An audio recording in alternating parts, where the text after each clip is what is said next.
nggak ada fitnah, nggak ada ujian yang Allah berikan kepada alam semesta dari sejak awal Allah ciptakan di dunia sampai hari kiamat yang lebih berat daripada fitnah Dajjal. Dan itu adalah tanda-tanda kedatangan hari kiamat yang terbesar. Itu dia salah satunya, kedatangannya zuhur Dajjal. Berat.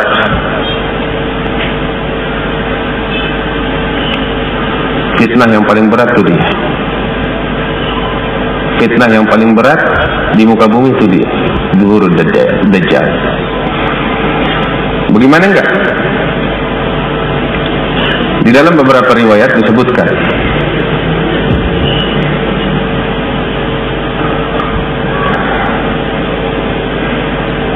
saat itu sebelum datangnya Dajjal terjadi kesusahan yang menimpa umat manusia. Hujan nggak turun, bumi nggak menumbuhkan tumbuhannya, sehingga terjadi kelaparan, kesusahan, dan lain sebagainya. Ketika orang merasakan kesusahan yang berat, datang nih Dajjal. Dia datang Dajjal dengan bawa apa? Bawa roti, bawa makanan. Yang mau tanggal kemari, tapi jangan beriman sama Allah. Sehingga banyak yang terpengaruh. Sebagaimana Allah nyatakan kepada Nabi Muhammad SAW tentang kemenangan yang Allah berikan kepada Nabi Muhammad SAW. Idza jaa nasrullahi wal fath wa ra'aitan nasa yadkhuluna fi dinillahi afwaja. Engkau akan melihat ya Muhammad, manusia berbondong-bondong masuk ke dalam agama Allah. Dan di akhir zaman, mudah-mudahan kita nggak lihat itu, cuman dinyatakan manusia akan berbondong-bondong keluar dari agama Allah, sebagaimana berbondong-bondong masuk ke dalam agama Allah. Apa salah satu sebabnya? Ini fitnatul Masih Dajjal.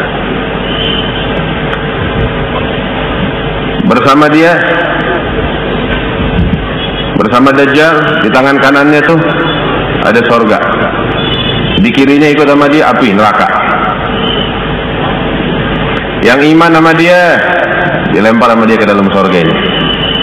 Yang nggak percaya sama dia dibuang ke nerakanya.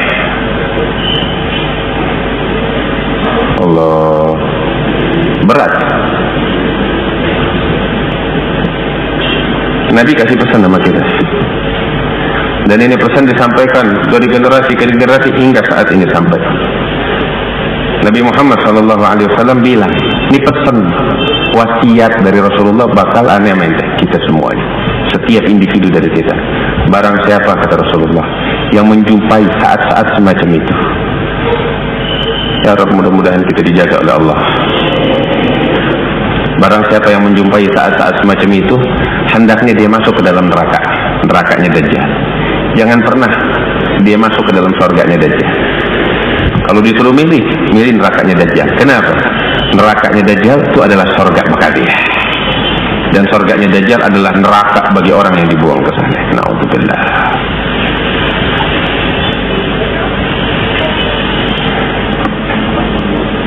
Dan Dajjal udah ada dari sekarang. Dan di waktu yang ditentukan dia bakal nongol, bakal tampil. Itu dalam beberapa riwayat disebutkan. Banyak ulama menyusun kitab, mengumpulkan riwayat-riwayat tentang Dajjal, juga tentang tanda-tanda hari kiamat. Di antaranya yang dikarang oleh Imam Al-Barzanji, Al-Isya'ah fi Asyratis Sa'ah, ya, tanda-tanda kedatangan hari kiamat. Itu detail, secara terperinci dibahas oleh Imam Al-Barzanji dan para ulama yang lainnya. Di antaranya disebut bahwasanya itu Dajjal, ya, dia udah ada, tinggal nunggu tanggal mainnya aja. Datang waktunya dia keluar. Nah, sebab Nabi berjumpa sama dia dalam perjalanan Isra wal Mi'raj. Nabi cerita, ya, bahwasanya beliau sallallahu alaihi wasallam berjumpa dengan Dajjal. Berjumpa bukan dalam mimpi, ngelihat langsung, ketemu. Sahabat nanya, ya Rasulullah, bagaimana ketika engkau ngelihat Dajjal tuh? Nabi bilang falamaniyah. Falamaniyan itu artinya besar, tinggi besar. Kepalanya besar, badannya juga besar. Badannya putih banget. Salah satu dari kedua matanya picak.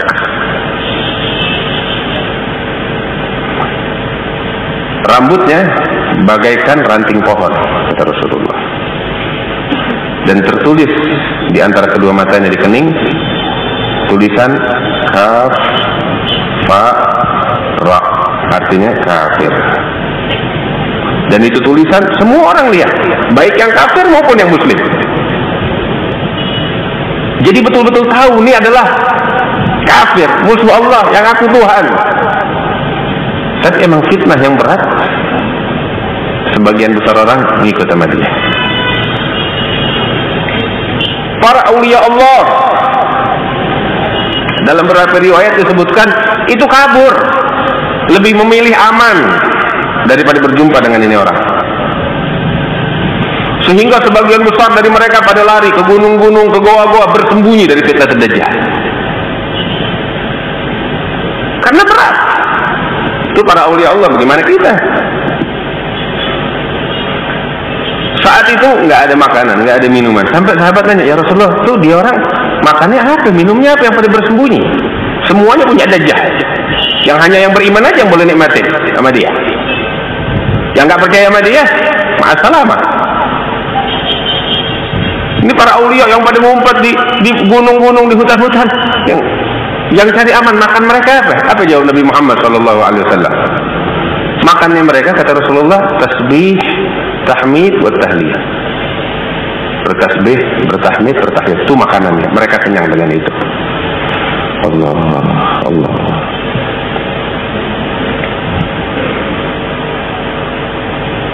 Kita udah sampai ke situ belum ya? Ya Rabb, mudah-mudahan kita dijaga oleh Allah.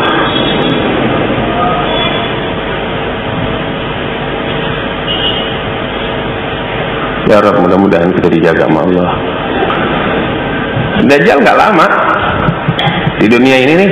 Ketika dia muncul, jangka waktunya nggak lama, cuma 40 hari doang. Tapi itu 40 hari, hampir 2/3 manusia pada ikut sama dia.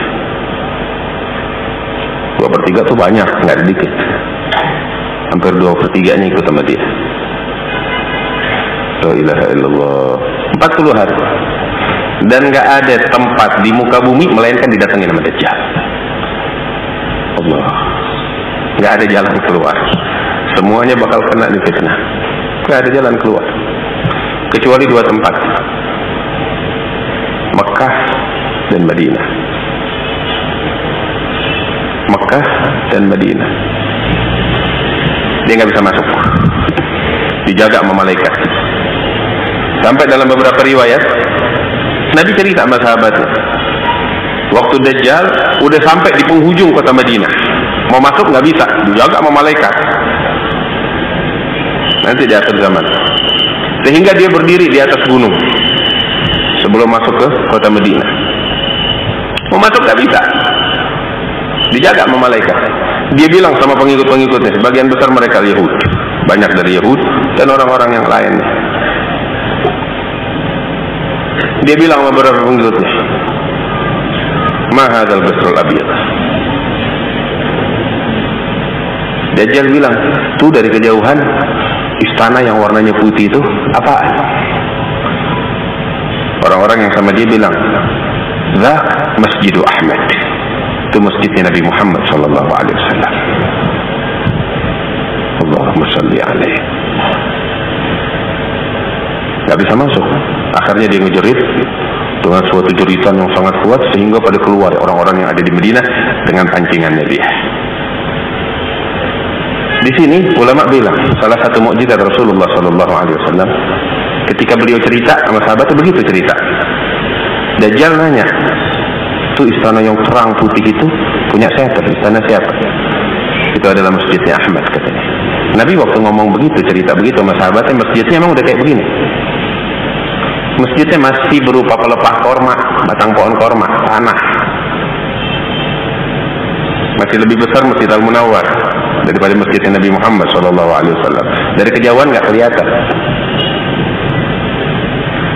Nabi waktu bilang cerita begini. Sekarang kita yang pada pergi haji, pergi umrah,